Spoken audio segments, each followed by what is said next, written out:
Bonjour à tous, j'espère que vous allez bien. Je vous retrouve comme tous les 10 jours avec plaisir pour ce nouvel épisode du podcast Entre deux mondes. Alors, ce podcast, je l'ai lancé il y a maintenant un peu plus de 2 ans dans une optique de donner ma compréhension du monde de la spiritualité. Une vision que j'aime à simplifier, parfois à vulgariser à outrance, parce que je constate, ou j'ai constaté dans mon parcours, qu'il y avait maintenant surabondance d'informations et que c'est parfois inutilement complexifié. Évidemment, c'est un traitement subjectif et à ce titre, libre à vous d'adhérer ou pas à ce que je vous présente. Aujourd'hui, dans ce numéro, le 78, j'ai souhaité revenir sur les enfants et leur rapport à l'invisible.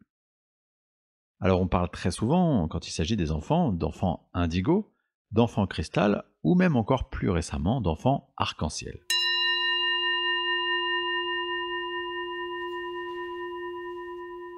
On va donc revenir sur ces notions, mais avant ça, j'aimerais remettre les choses un peu en perspective. L'expérience de l'incarnation dans cette dimension Terre, elle se fait toujours de manière très progressive. Ce que je veux dire par là, c'est que l'accompagnement des plans subtils, et en particulier du guide spirituel, il va se faire sentir de manière très évidente, très perceptible, dans les premières années de la vie d'un enfant. Tout d'abord, au stade du fœtus, l'adaptation à ce monde va se faire par aller-retour. Aller-retour entre l'état de conscience élargi de l'âme, sur les plans subtils, et l'état de conscience plus restreint du fœtus qui grandit dans le ventre de sa mère. L'objectif de ces allers-retours, il est de permettre une adaptation en douceur, une adaptation progressive à la densité de cette vie incarnée, ainsi qu'à l'énergie de ses parents et de son contexte d'incarnation. Entre parenthèses, si vous voulez en savoir plus sur ce sujet, je vous conseille l'excellent livre d'Anne Givaudan, Les 9 marches. Ensuite, le nouveau-né, dans sa première année de vie, il va rester connecté de très près avec son guide spirituel. Cette connexion, elle est majoritairement réalisée durant les périodes de sommeil du bébé.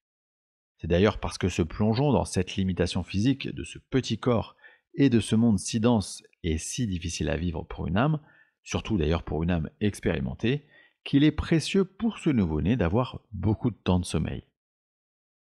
Et puis, progressivement, on estime, à l'âge de 2 ans environ, que cet accompagnement il va se faire de plus en plus subtil. Évidemment, cela n'a qu'une valeur générale et ça dépend de la vibration et de l'expérience de chacun. Cependant, il y a un point commun entre tous ces enfants. Et là, pour le coup, a priori, ça a valeur de vérité générale. C'est que, dans ces premières années de vie, ils vont être en mesure de capter relativement facilement, c'est-à-dire sans faire d'efforts particuliers, les manifestations des plans invisibles. Je suis sûr d'ailleurs que si vous avez ou que si vous avez eu des enfants en bas âge, vous les avez déjà surpris en train de regarder ou de sourire dans le vide, de faire des gestes ou même carrément d'échanger avec des amis dits imaginaires. L'autre particularité de ces enfants, et on dit que c'est généralement valable jusqu'à grosso modo l'âge de 7 ans, ce qu'on appelle l'âge de raison, qui, entre parenthèses, correspond à l'âge où on commence à s'identifier à son ego. Donc l'autre particularité de ces enfants, c'est que leur comportement, leur manière d'être, et je pense en particulier à leur innocence, leur tolérance, mais aussi leur authenticité, leur sincérité, c'est en fait l'héritage, disons la représentation assez fidèle du fonctionnement des plans subtils. En clair, puisque à cet âge il n'y a pas encore de manifestation de l'ego, ces enfants, donc pas encore conditionnés par leur environnement extérieur, ils sont finalement de très près l'essence de qui ils sont vraiment, et ils se comportent comme on vit dans l'au-delà. Je précise que ce constat, ce parallèle, il m'a été mis en lumière par un défunt, via un médium évidemment, qui témoignait de son expérience dans les plans subtils. Les choses se gâtent donc à partir de 7 ans avec cette fameuse entrée en piste de l'ego.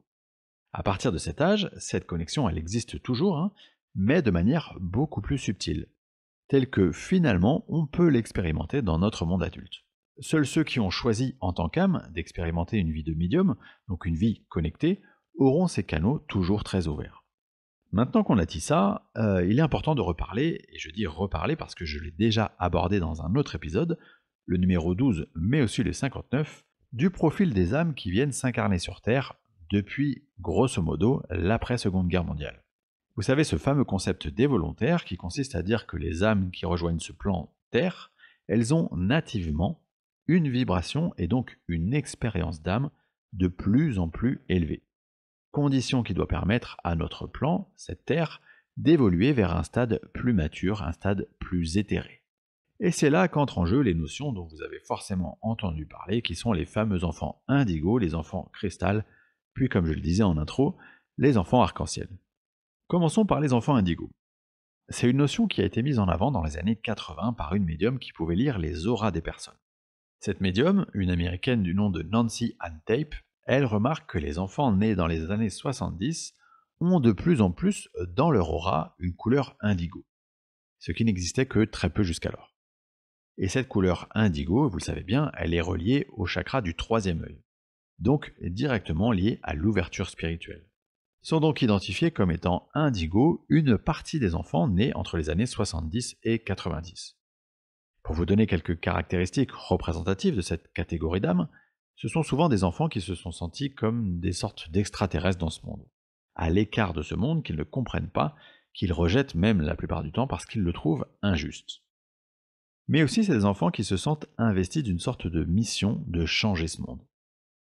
Alors qui dit ouverture spirituelle dit aussi souvent hypersensibilité, grande intuition, connexion à la nature, capacité à se connecter à l'énergie et à la possibilité de développer relativement facilement des perceptions extrasensorielles. Ce qu'on retrouve aussi chez ces profils, c'est une notion de grande intériorité, c'est-à-dire la nécessité d'aller s'isoler pour se ressourcer.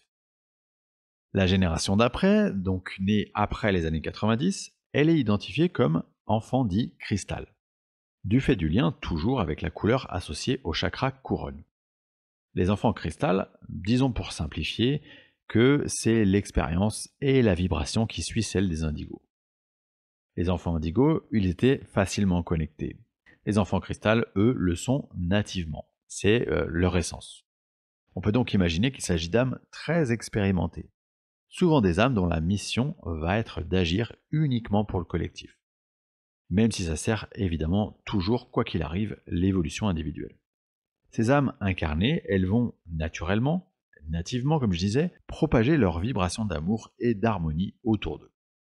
D'ailleurs, ce serait une fausse croyance d'imaginer que ces âmes, elles doivent absolument remplir des missions précises de thérapeute ou de guide terrestre, parce qu'en fait, le seul fait d'être incarné sur cette terre permet en soi la diffusion de leurs vibrations.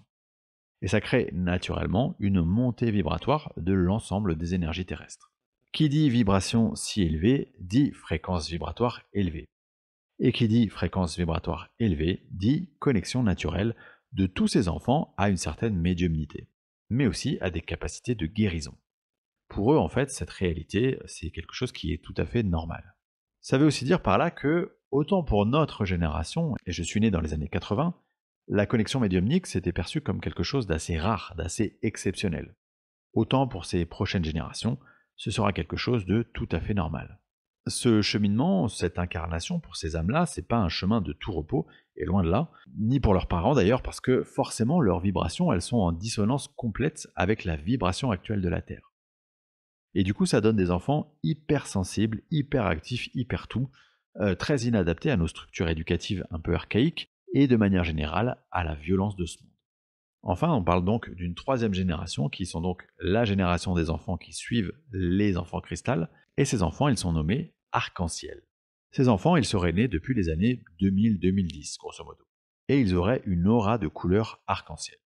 Suivant la logique que je vous ai détaillée juste avant, ces enfants, ils seraient des âmes encore plus expérimentées, dont la caractéristique principale est la compréhension native de ce sentiment d'unité entre tous les êtres. Car vous savez que plus nous évoluons en tant qu'âme, plus nous nous désindividualisons, et c'est pas facile à dire, et nous comprenons que nous sommes tous un. Ce seront donc naturellement des êtres tournés vers les autres, très sensibles, très créatifs, très actifs. Évidemment très connectés, tout comme les enfants cristal. On peut imaginer que cette génération, elle sera elle-même suivie d'une génération d'âmes plus expérimentées, et ainsi de suite, puisque tout ça fait partie d'un plan plus global qui est celui de permettre l'évolution des vibrations de la Terre dans le temps.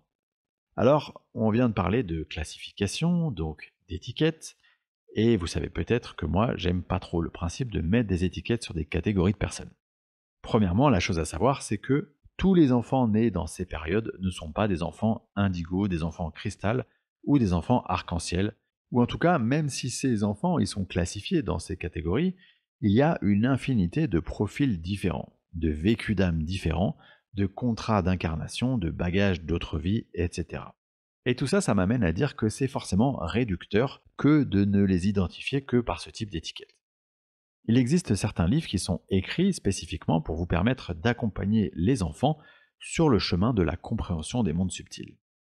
Sujet qu'il faut absolument manier avec beaucoup de discernement parce que il ne faut jamais oublier que nous nous adressons à des enfants et que donc ils doivent aller à leur propre rythme et vivre leur propre expérience.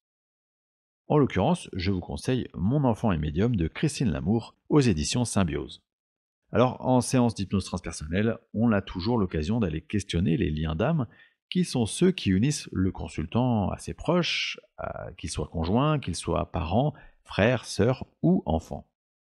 Et quand il s'agit des enfants, personnellement, j'aime à interroger, et souvent dans les séances avec médium, le vécu de ces deux âmes dans d'autres vies, mais aussi le contrat d'incarnation dans cette vie actuelle, et, quand on veut bien nous le donner, obtenir une idée de la raison pour laquelle ils se sont incarnés dans cette vie, ce qu'on appelle la mission de vie, en tout cas la mission principale de ce qu'est venu travailler cet enfant dans cette vie.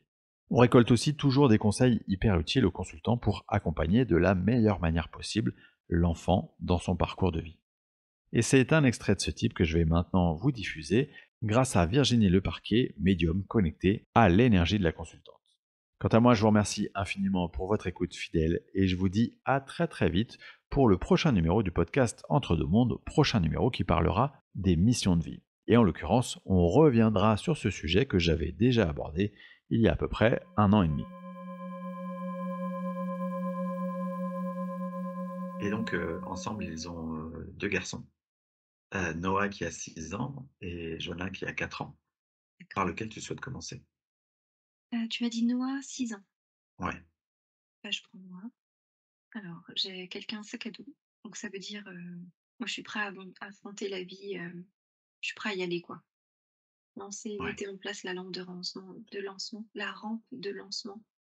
Moi j'y vais. Je connais pas la destination, mais go, c'est parti. Donc j'aurais vraiment quelqu'un qui va tenter des nouvelles expériences, qui aura pas peur de se lancer, qui va, tu vois, le fait qu'il ait son sac à dos, il y va même tout seul des fois. Quitte à, des fois, se casser un peu les dents, mais au-delà de ça, on me montre qu'il va cueillir des fleurs, donc ça montre plus c'est une image pour me montrer son côté, pendant son chemin justement où il va foncer tout droit, ça l'empêchera pas de s'arrêter en fait et de tu vois, de faire preuve d'empathie des personnes qui l'accompagnent. Mmh. Oui, d'accord, il y a à la fois ce côté, fonceur et ce côté, sensible, empathe, c'est ça? Ouais, tout à fait. Qu'est-ce qui fait qu'ils se sont dit: «Tiens, allez, on va s'incarner en tant que fils et mère»? Tu vois, là, j'entends qu'il a besoin de comprendre sur les plans terrestres. J'ai besoin de plus de compréhension, j'ai besoin de d'aide pour apprivoiser certaines choses et donc sa maman était la plus à même de lui apprendre tout ça. On parlait de transmission tout à l'heure, son fils, ses fils, hein, d'ailleurs, en font partie. Ont besoin de compréhension et de mettre des mots Et on met des mots sur quoi? Sur, sur ses perceptions, sur ses intuitions, sur, ses appréhensions, sur les peurs aussi. ouais, d'accord, donc elle, c'est son boulot, quoi. Oui. Et lui, est-ce qu'il est possible de savoir ce qu'il est venu travailler ou ce qu'il est venu aider à accomplir, dans cette vie-là? Pourquoi il s'est incarné? Oui. Lui, je le vois, tu vois, faire avancer les gens, comme s'il est là pour le progrès, les avancées, pas forcément technologiques, mais, il est là pour faire progresser. D'accord, progresser quoi? Les consciences? Oui. D'accord, ouais, Mais aussi, tu vois, je sais pas, il y a peut-être aussi un truc technologique. Parce que j'ai le OK, progrès. OK. Est-ce qu'il y a un conseil particulier à donner, par rapport à Noah? J'entends d'être toujours fière de lui, mais c'est comme si elle dit: «Je le suis déjà». Oui, de prendre sa part de fierté aussi, de se dire que le progrès qu'il va apporter dans ce monde, bah, ça sera aussi, grâce à elle, hein, parce qu'elle aura favorisé tout ça. Elle aura encadré, Ouais. accueilli, coucouné, tout ça.